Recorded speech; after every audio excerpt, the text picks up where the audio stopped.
Welcome to China Pride Disassembly. China had sent this AUTLEAD tire inflator to me, and it worked great. Fantabulous. Until it didn't.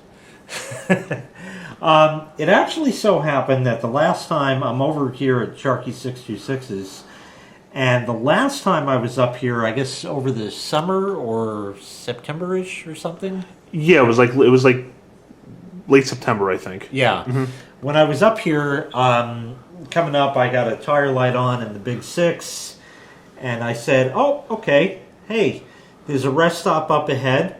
Let me check. And it reads out the pressure, and sure enough, one of the tires was a little bit low. Fine, no problem. So I hooked this up, and I set it to the pressure I want. It went right up. Everything's perfect. And then I said, hey, while I'm here, there's no rush getting up there. Let me go ahead and go to the other tires. So I went to the second tire, the third tire, and when I got to the fourth tire, this got tired. It did. The motor was like really, really struggling and did not want to pump. And then when I finally got, realized what was going on and shut it off, the plug in the wire was getting, quite warm. And I'm glad that it didn't blow a fuse in the car. When I finally got here, I said, hey, Sharky, you want to see this thing? And I plugged it back in, and fucking smoke came out of it. But yet, it continued to work later on when I tried it sometime later on. I actually used this maybe about a week ago, and it worked fine for that. And then I had to use it again, and when I tried to, there it was struggling again. Just didn't work. Never opened this before, don't know anything about it. It might fall apart. You could say China Pride as much as you want, but they backed it up and they sent me another one. So that alone, shouldn't have died, at least this fast, but it did.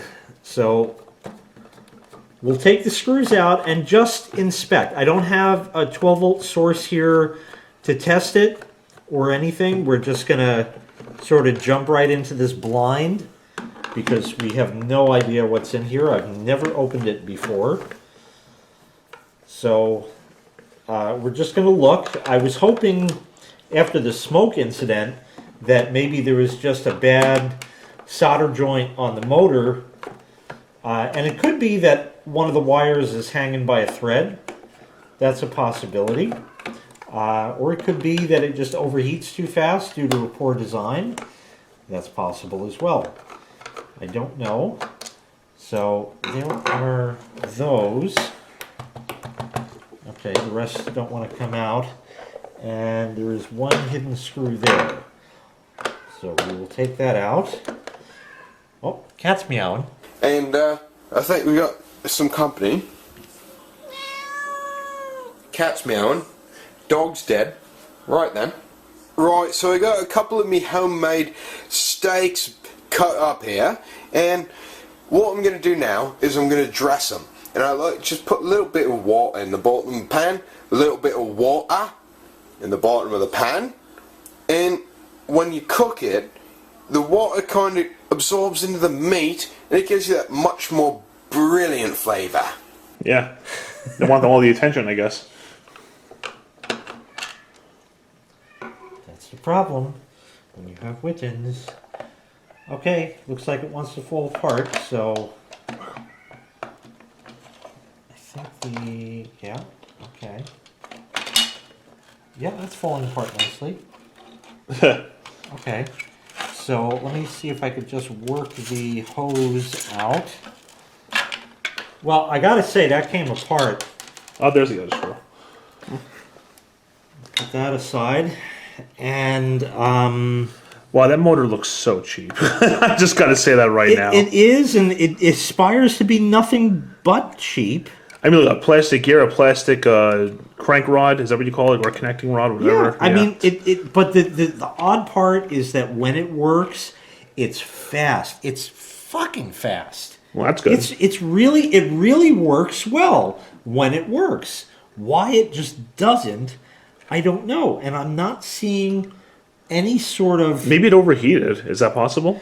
Well, it's got a fan on it, and the fan spins. Maybe we should put some purple can on it, you know. Purple can. No, the motor doesn't squeal or make any odd noises or anything like that. It certainly runs. It pumps air. It works. And the solder joints, you know, not for nothing. Not looking too bad. Let me poke at that one with the screwdriver. That seems very firmly attached. Decent. I don't know if you can get a good shot of that. You know, decent solder joints. This one might be a little weak, but I don't think anything to prevent it from running properly. I think, honestly, what's happening is it just overheats. Because... I mean, it has some pressure to go against, and you know, when you compress air, it releases heat. So, yeah, I mean, there really is. The fan is simply circulating air inside of the unit. There's no vents per se. There's vents on the other side, but that's to vent out all of this stuff, the Chinametronics, instead of the actual motor, which is what gets hot. Yeah. If you ever had any of these little cheap air pumps, as such, they get really hot, especially right where the air up comes there. out There's the LED light, which is held in with a dot of hot glue, so that's nice. Chinametronics board is fine. I mean, it could be that the Chinametronics are not allowing enough current to this, and there's a problem with the circuitry. I could theoretically rig 12 volts direct to it, and that would, of course, disable all of the Chinametronics, but then possibly make it work again. It's an odd thing, because it works when you first try it, and then later it may or may not.